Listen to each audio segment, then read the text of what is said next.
Europe, can you hear me? Both in Europe and in India from the 50s on. Secularism was defined, well, I'm sort of making this up, but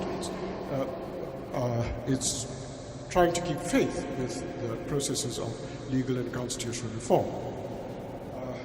By the following three commitments.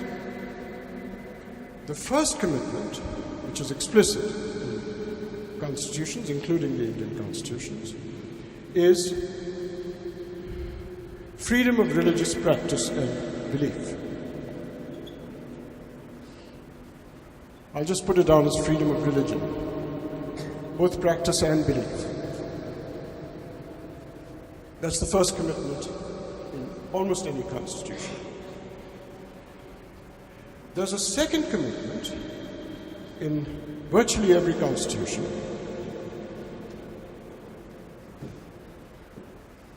which is to a range of principles, sometimes described in the vocabulary of rights, but not always. Sometimes defined in the vocabulary of fundamental rights. So principles, sometimes described as rights, that, and this is crucial, that don't mention either religion or opposition to religion.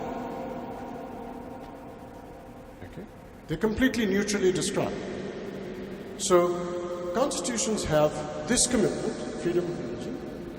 They have a commitment to principles which neither mention religion or opposition to religion. They're just completely neutral description. So free speech, for instance. The idea of free speech doesn't mention anything. It just says people are allowed to say what they like, write what they like.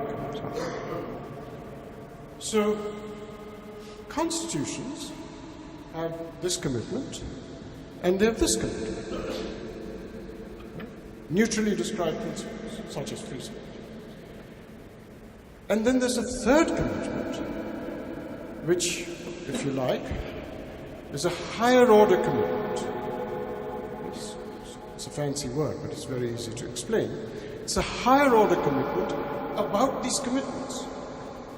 Okay? So it's a commitment about these two commitments, which is this. If the exercise of this principle, this commitment, if the exercise of this by the people of the country clashes with this, then this higher order principle says this must be placed first.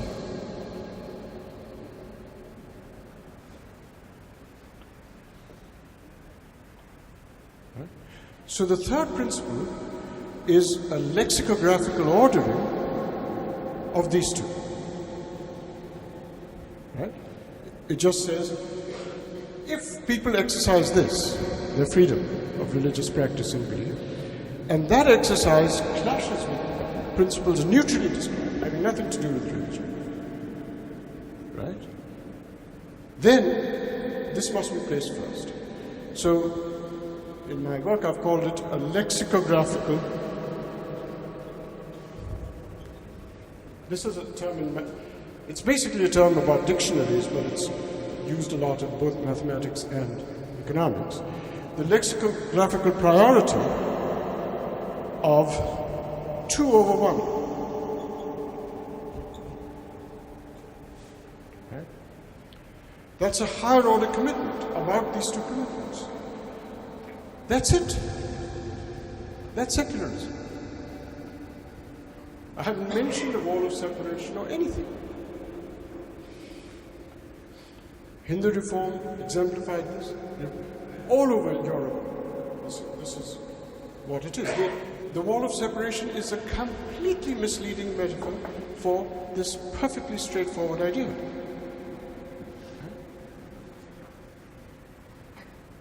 So lexicographic priority is basically the first entry in a dictionary is lexicographically prior. And by the way, if you want an example of secularist lexicographical priority, the entry for Bethlehem in the Random House Dictionary, the first entry is Steeltown in Pennsylvania. So that's secularism for me. Okay, so if that's secularism, then the question arises, what is this idea that people keep saying that secularism in India, both Sen and Radhakrishna, but now an infantry of people who follow them, who've joined them in this, what is this idea of neutrality between religions? This is not neutrality between religions. It's actually saying there's a priority of 2 over 1 by a higher order third commitment. So here's my proposal. The idea of neutrality between religions is not an alternative definition of secularism. It is rather a side constraint on how to implement this definition of secularism, which is the only definition of secularism there ever was and needs to be. It's a side constraint on the implementation of secularism so defined. That is, when you apply 2 as a prior over 1, you should do it the same in all religions. That's a side constraint. It's not an alternative definition. It's a constraint on how to implement the only definition of secularism, which is the lexicographical one. It's very easy to understand. So in Britain, for instance, the side constraint was not applied because, if you remember, Mary Whitehouse managed to succeed in banning Kazansaki's book, The Last Temptation of Christ, for blasphemy, because that's a book in which Christ on the cross has homosexual fantasies, and Mary Whitehouse whipped up an outrage about this, and the book was banned. Salman Rushdie said very hurtful things about Islam, but the British state applied the lexicographical priority, and free speech, which was an example of 2, was placed higher than Sharia ideas of practices of blasphemy, censorship, and it was asymmetrically applied. When it came to Christianity, they did not apply the priority. When it came to Rushdie and Islam, they did apply it. So the side constraint was violated. Neutrality was not shown. So basically, I think that is the only definition of secularism there is, and my argument has been that the very idea of secularism had no great relevance throughout the freedom movement. It only began to have relevance from the 50s on constitutional legal matters. This was the definition of it. And then, by the time of the 1980s, when India began basically to completely replicate the historical context of the majoritarian source of secularism that I described earlier, then the historical contextual element of secularism began to have great and urgent significance again. That's why, unlike in the first half of the 20th century, we have become quite rightly obsessed with secularism from the 1980s on. Thank you very much.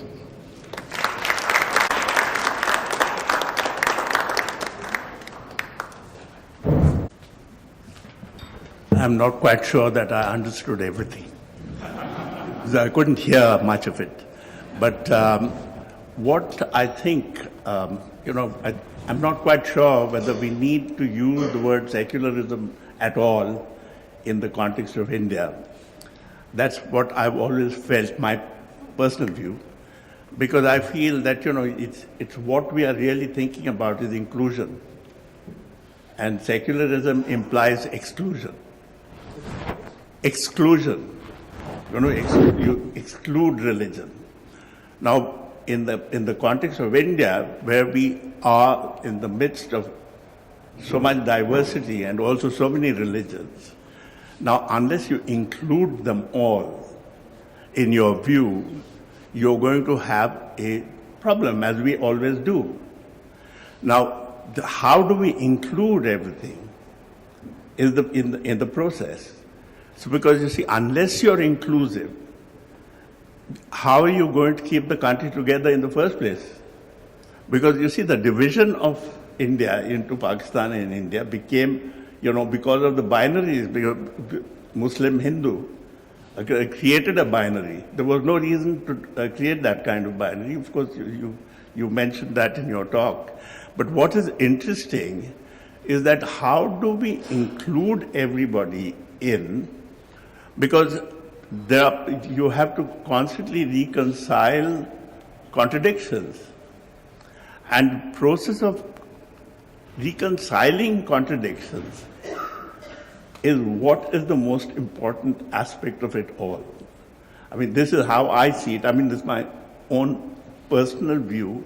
It's not intellectualizing anything. It's a question of everyday living. As part of that, you're constantly trying to, reconcile the kind of contradictions we face every day, particularly in the diversity of our country. Because I know we know about Europe and European nationalism and all that sort of thing, and particularly the post-Westphalian phase, where the individual nations, and we are not a nation like a European nation with single language, single religion, all that kind of thing. So because we are the kind of nation we are, we have to find our own way, which is proving increasingly complicated and difficult. And so in 1976, when with 42nd Amendment, we used the word secular, there was no need to bring in that word in the first place, because now you have to define that word. And that definition is becoming almost impossible. So anyway, I won't really go into this kind of debate now, but if there must be questions that you would like to ask. Implementation being the key in this whole debate. And I really think that really is the crux of the matter. Because the moment you start talking about a level playing field between, say, X religion and Y religion, you get into this problem of, do you respect them? For example, polygamy, or not being allowed after 1956, but it continues to be allowed also legally in this country. So these are the kind of paradoxes that we need to navigate if we have a notion of modernity or equality, which arguably is not germane to religion or faith. So how do we navigate these paradoxes? Managing to, custom, for example, is allowed, a Muslim person is allowed 4 spouses, but a Hindu person is not allowed.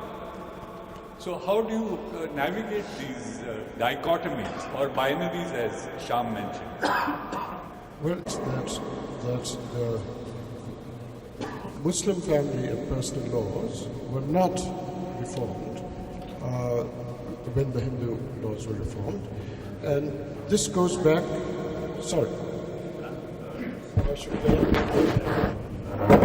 how to define what secularism is given. And you're certainly right to point out that Muslim personal law was not reformed, and that's got very much to do with very specific historical circumstances, which were discussed at great length in the Constituent Assembly debates. One of the things to keep in mind when you try and understand what happened, whatever stand you take on it, I have strong views on it, but I'm going to try and leave this room without letting you know what those views are. There's what the argument. See, the two different positions on Muslim personal law that emerged in the Constituent Assembly debates. Many Muslim leaders argued that personal law is the real source of Muslim culture and ways of life. And so we must protect them as a form of minority right. Right? So many Muslim leaders argued for that. Many Muslim leaders said no.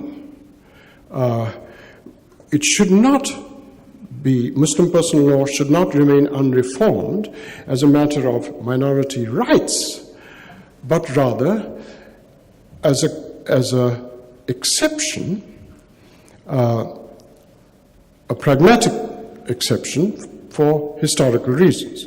कि भाई ये लोग की ज़मींदारी गई, उनकी भाषण गई, thanks to people like Tandon and Sampurna and all,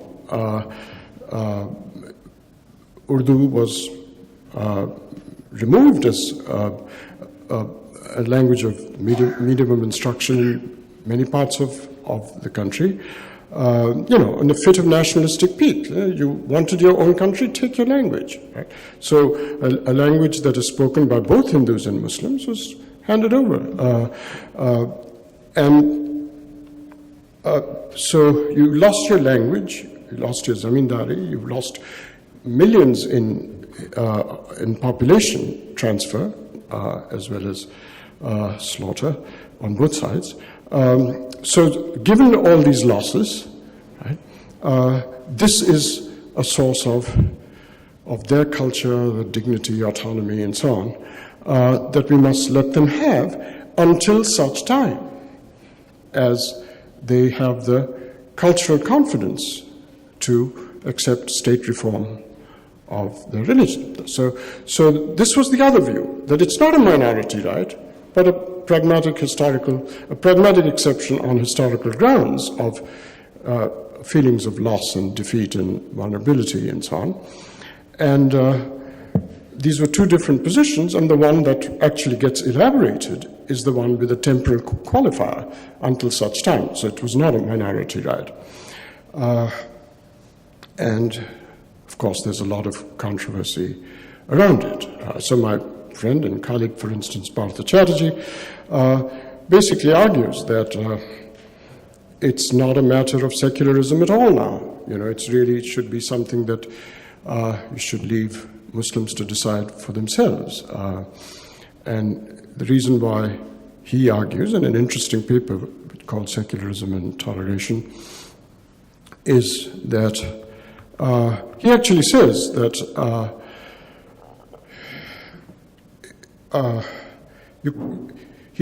he makes the argument that secularism is partly irrelevant today on the matter of Muslim personal law because it's not obvious that Hindutva, that the Hindutva point of view is really at odds with secularism on this subject, because after all they call all the people who are secularists pseudo-secularists. And so Partha Chatterjee argues that if they are calling these people pseudo-secularists, they must in some sense themselves be secularists, because I don't follow that. I just think that that's a non sequitur.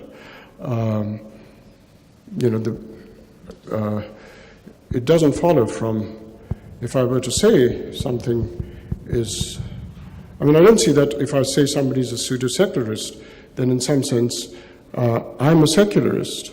It's like saying if somebody says there's a fake unicorn, then I must believe in unicorns.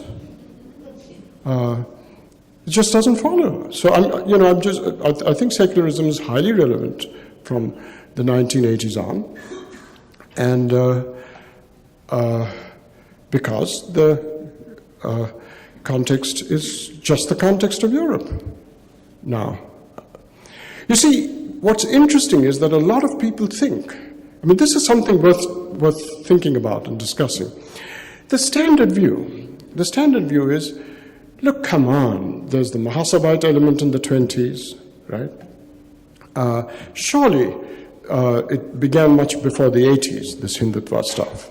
So secularism should have been much more relevant even then, and so on. See, I don't think so. I think the problems we are facing today really started in the 1980s. I don't think it makes any sense to say they started in the 20s. And the reason is very simple. Historians don't make a distinction between roots and antecedents. These are two different things. The Mahasabite element in the 20s, which of course was there, and people like Pant and maybe Vallabhbhai Patel and so on, in the Congress even, there was a Mahasabite element in the Congress. These were antecedents to Hindutva maybe, but they were not the roots. See, for something to be a root of something, there has to be a traceable causal path. An organic causal path from something to the other. Nobody's traced that. Right? So these were antecedents. Don't confuse them with roots. Something happened in the 80s. Lots of things happened in the 80s. If you want to know why it's this feverish kind of thing which replicates European nationalism that I had put up on the board when I started, 80s were a remarkable period for two reasons. One was the Mandal Report, which made it absolutely clear that Hinduism was a very divided religion. That we'd been papering over the fact that it was deeply divided by caste. And so Mandal introduced a form of politics in India for the first time, which was openly declaring Hinduism to be a very deeply divided society. And Hindutva emerged in the 80s and 90s, and this is when BJP emerged, right? Before that, Jansangh didn't have that much representation in parliament or in the assemblies. It emerged because the Hindu upper caste wanted to unify Hinduism against this perception of a very divided religion in society. And in order to do that, they did find an external enemy within, and said the focus should be against them and not on ours. So they tried to unify Hinduism against an external enemy. That really set in as a result of the post-Mandal politics that emerged. So that's one element. The other element, let us face it, the other element is that during the emergency, the Hindu right got a moral high ground that they never had before and entered the mainstream of politics because they showed courage against the emergency. The Hindu right showed quite a lot of courage. The center left showed no courage at all. They lay down like doormats for Indira Gandhi and Sanjay Gandhi to stamp all over them. Right? Whereas the Hindu right showed some courage, and they got to be part of the mainstream through a moral high ground that emerged in the late 70s, and which in 80s had real political dividends for them. These things really made a difference to the kinds of a kind of polity that emerged. And I think that is the source of the current thing. And the idea that this goes back to the 20s and all is just sloppy intellectual and history. I think there's a question from Mr. Javed. Javed, bolo. Sir, let's come back to the freedom of religion and secularism, and let's see if there is any conflict of interest between the two. To me, secularism means not only treating communities with human hands, but genders, different kind of people. The law should be fair to everyone. And first of all, in a secular state, the first identity of the person is that this person is the citizen of a secular state. The rest of the identity follow. Now, if religion means worshipping, praying, we have no problem. Let them do anything. But if religion has any social norms which overstep and enter the rights or crumple the rights or trample the rights which are given to me or everybody by a secular state, then sorry, religions will have to step back. Now let's come back to this great identity of Muslim community in India called Muslim personal law. It was made in 1937. Zamindari was there, Nawab was there. Mr. Jinnah was also a member of the committee which formed this Muslim personal law. This personal law is totally unfair, un-Islamic besides being unfair. Things can be Islamic and unfair, but this is both. According to the present Muslim law, this law, Quranic law, will not be applied on agricultural property, but the traditional law of the land will prevail. It means from 1937, the mullahs of this country unitedly disowned the daughters, threw out the daughters from agricultural property, which is totally against Quran. But their religion did not come in danger. Islam did not come in danger at this time, and it has not come even now.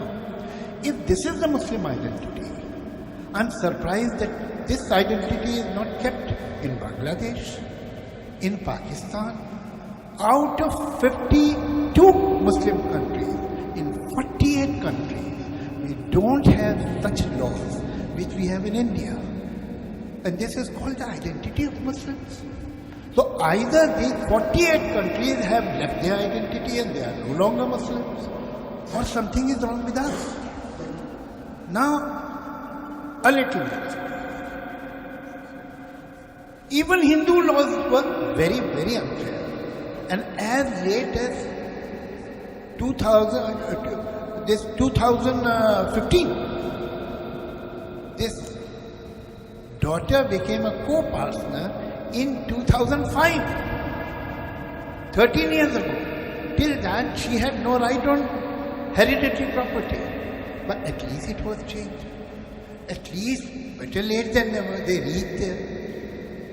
How can we think that a secular society or so-called secular party, on one hand gradually but definitely made reforms in Hindu law, but refused to touch Muslim laws? Is it not a reverse communalism? Yeah. So to call it the identity of Muslims will be a shame. Yeah. So we're completely agreed. It is a way of not symmetrically applying the only definition of secularism there is, and it is a case of, for reasons which apparently you don't find convincing, and I have my own views about it, but I'm not going to tell you what my views are. But I do agree with you, I completely agree with you, that it is an asymmetrical implementation of the only definition of secularism there is. And it is a case of, you obviously find it misplaced, but it is a case of affirmative action. It's exactly that. It is a form of affirmative action, and it may be a bad case of it. Affirmative action can be very badly applied. And it may be that this has no justification. Keeping the daughter out of property right is affirmative action. Well, you described it as that because affirmative action is the idea that some people should be given some privileges that are not allowed by the Constitution in order for them to gain a kind of confidence and so on and so forth. That is the general idea of affirmative action. It's temporary and it's got a motivation, is to give people a confidence by which they can later on perhaps have the confidence to accept, but to give them the confidence. Now, sometimes it's a bad argument, sometimes it's a good argument. I certainly think there are good examples of affirmative action, and this one one may more well question, not be. if you allow me, a very small question. No, brilliant. The Hindu Sindhis, one question, one small, I will start it. the Hindus Sindhis lost their land, lost their identity, and lost their language, which you mentioned. So do you think they deserve some special laws as far as their religious rights are concerned? Hindu Sindhis in India, they have lost their language also. Disagreement between us. My focus was on saying what secularism is, saying what a fair or neutral or implementation of it as a side constraint, and whether certain things are asymmetrically applied, are there good arguments for such affirmative action? Those are disputable issues. I agree with you. I have very strong views on who is right on this, but I'm not going to tell you whether I agree with you or not. Yeah. That one, because we're running out of time. Then I think you can have discussion. Listen, I'll tell you what. I mean, it's a perfectly simple thing. Okay. Thank you for a very captivating journey on the genealogy of the terms secularism and secularization. I'd just like to raise two fundamental questions. I think your lecture focused largely on identity politics, the genealogy of identity politics. And perhaps, because you didn't have time, left out the material dimensions of politics, which undergird identity politics. And I'd like you to bring that out in your comment. The second point is that What is the underlying thing? material dimension. Good. Excellent. And the second observation is related to the material dimension, that in the challenge to identity politics in Europe, for various reasons, you did have a cosmopolitan ideology emerging from the Soviet Revolution and the various revolutions, which were looking at issues beyond identity politics by emphasizing material dimensions of life.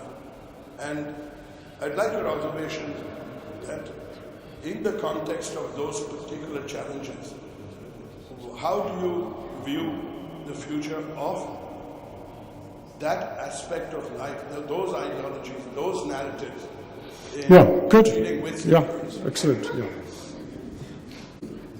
That a great deal of religiosity, not just here but everywhere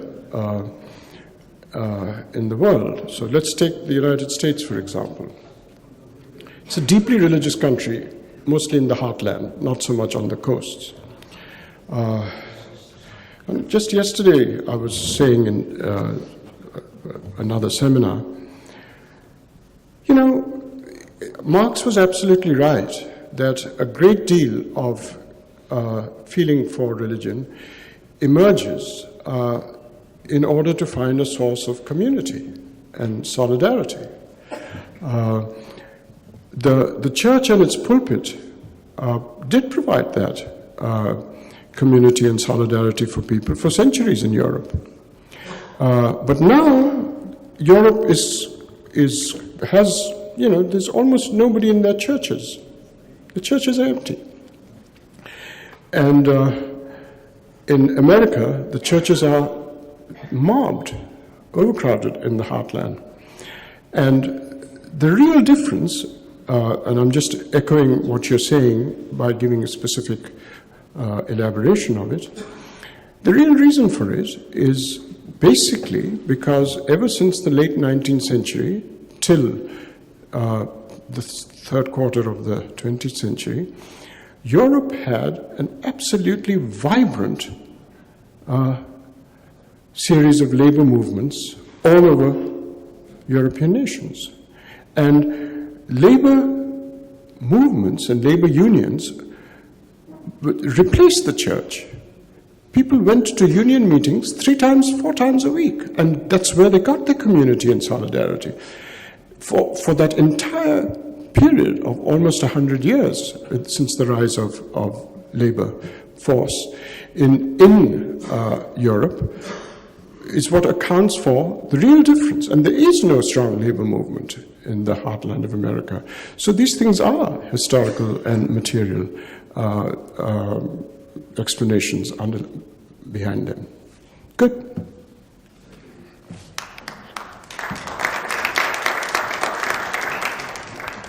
I think we've run out of time, so we will have to conclude this session with a vote of thanks.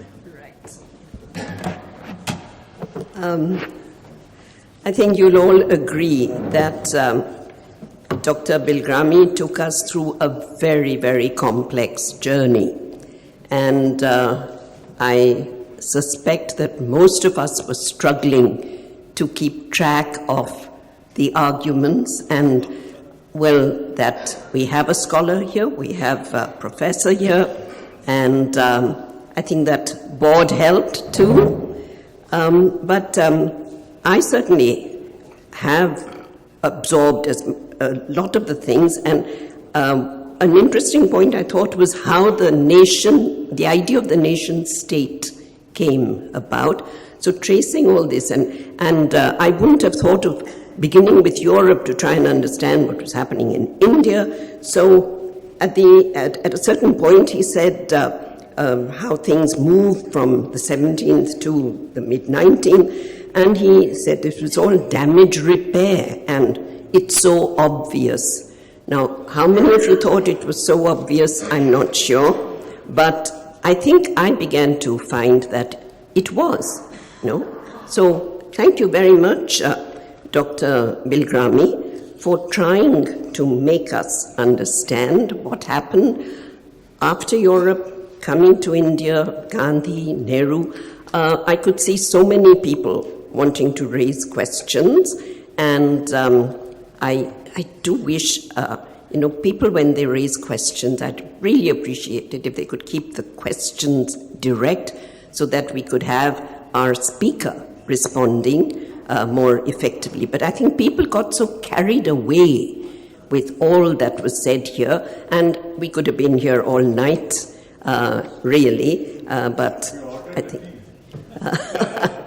Well, I'm sorry that we can't arrange dinner, otherwise we would have done that and requested Dr. Bilgrami to spend... Dr. Bilgrami, are you ready to stay till midnight? That's what people want, I think.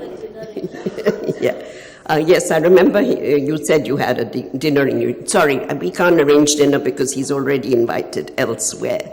Thank you very much, Benigal. I think one thing, Mr. Kali, you agree when you sit this side, somehow the acoustics, the speaker reaches the audience there, and you felt a little left out. I think we should remember in future that after asking you to occupy the chair there, when the speaker speaks, we'd ask you to move back and be yes. So my apologies for that. And we do have a little bit of disturbance outside with all the work that's going on. So I'm glad you sort of brought it down to this desire to reconcile contradictions, because that's what we are, I think, all living in. And I like that the difference between antecedent and roots, and that's a sense of belonging that can emerge.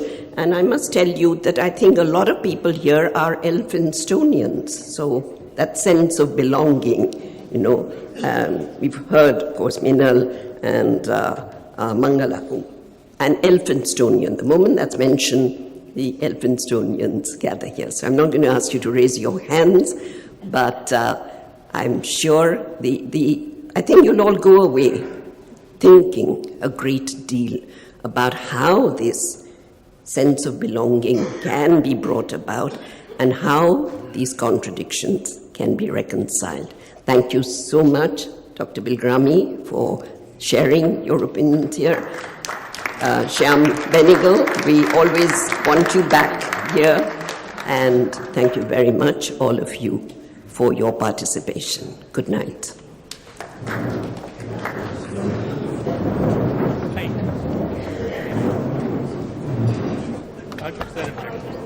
Hi.